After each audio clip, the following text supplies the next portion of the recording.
Hi friends, welcome back to my channel Maha garden. இன்றைக்கி நான் பார்க்க போகிறது ரவா கிச்சடி எப்படி பண்ணுறதுன்னு பாருங்கள். இதுக்கு தேவையான காய்கறி பல்லாரி, தக்காளி, பீன்ஸு, கேரட்டு, உருளைக்கிழங்கு, பச்சை மிளகாய். வேணுன்னா ஒரு வத்தல் தாளிச்சுக்கலாம். தாளிப்பத்துக்கு கடுகு, உளுத்தம்பருப்பு, கடலைப்பருப்பு, கருவேப்பிலை எல்லாத்தையும் போட்டு நல்லா வதக்கிட்டு தண்ணி அளந்து ஊற்றணும். எந்த டம்ளரோட அளக்கமோ அந்த டம்ளருக்கு 2.5 டம்ளர் தண்ணி. 3 டம்ளர் ஊற்றினா கொஞ்சம் குழஞ்சி வரும். 2.5 டம்ளர் ஊற்றினா கரெக்டாக இருக்கும்.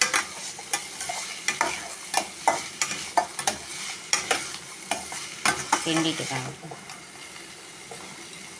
கடைசியில் கொஞ்சம் தேங்காய் எண்ணெய் இறக்குனா நல்லாயிருக்கும். என்கிட்ட தேங்காய் எண்ணெயில் கடலை எண்ணெய் தான் ஊற்றிருக்கேன். அதை கடைசியில் இந்த ரவையெல்லாம் போட்டு முடித்த பிறகு தேங்காய் எண்ணெய் ஊற்றினா மணமாக இருக்கும். லைட்டாக ஒரு மணத்துக்கு 1 ஸ்பூன் விட்டுக்கலாம்.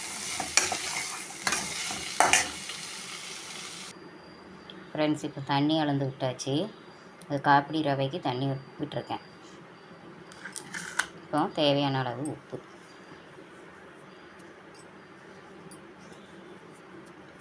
தேவையான அளவு போட்டு கொஞ்சம் கொதி வரட்டும். மூடி வைப்போம். அப்புறம் தட்டு மூடி போட்டு மூடி வச்சுருவோம். சீக்கிரம் கொதி வந்துடும். பாருங்கள் எப்படி இருக்குது, கலராக இருக்குங்கள. கேரட்டு எல்லாமே கிடக்கு. பட்டாணி கொஞ்சம் போட்டிருக்கேன், பச்சை பட்டாணி. மூடி வச்சு கொதி வந்துடும்னு ரவை எடுத்து போடுவோம். அதுக்கு நம்ம அணில் ரவை வாங்கி வச்சுருக்கோம். வறுத்த ரவை. இது வறுக்க தேவையில்லை. ஃப்ரெண்ட்ஸ், இப்போ காய் கொதிச்சிச்சு. இந்த டைமில் நம்ம ரவையை அதோட சேர்த்து போடுறோம். இப்போ ரவையை ஒரு ஆள் போட்டு ஒரு ஆள் கிண்டுனா கட்டி பிடிக்காது. போடு. மெதுவாக போட போட நல்லா கிண்டி விட்டுட்டே இருக்கணும். அப்படின்னா கொஞ்சம் கட்டி பிடிக்காது.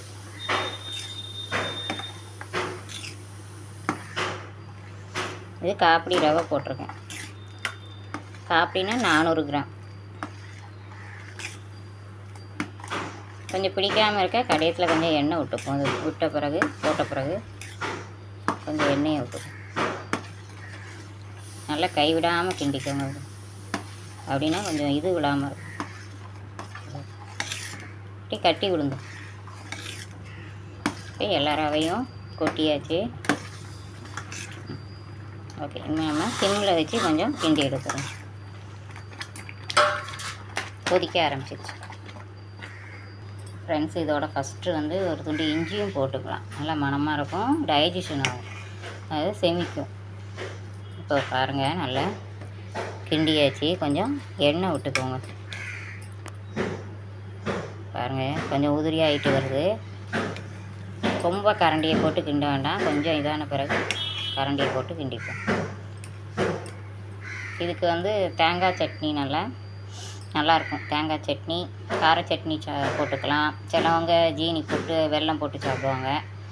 சிலவங்க ஊறுகாய் பிடிச்சா ஊறுகாய் போட்டு தொட்டுக்கலாம். நல்லாயிருக்கும். சீக்கிரமே இது செமிச்சிரும். கொஞ்சம் இஞ்சி போட்டுக்கிட்டோம்னா சீக்கிரம் செமிச்சிரும். கிண்டிட்டு காமிக்கிறோம்.